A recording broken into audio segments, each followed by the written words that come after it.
கோவையில் உணவு பாதுகாப்புத்துறை திடீர் கள ஆய்வு. 16 டன் அளவு ரசாயனங்கள் கொண்டு பழுக்க வைக்கப்பட்ட மாம்பழங்கள் மற்றும் அழுகிய ஆப்பிள்கள் பறிமுதல்.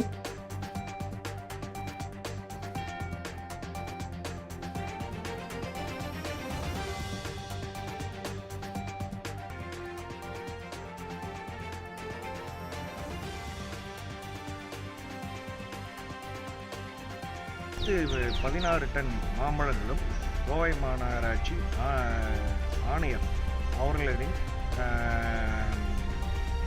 உத்தரவின்படி கோவை குப்பை கடைகள் பார்த்திங்கன்னா கம்போஸ்ட் யார்டுன்னு சொல்லுவாங்க. அங்கே கொண்டாந்து இந்த பழங்கள் அனைத்தும் வந்து இயற்கை உரமாக மாற்றுவதற்காக கொண்டாந்து கொட்டி அளிக்கப்பட்டுள்ளது.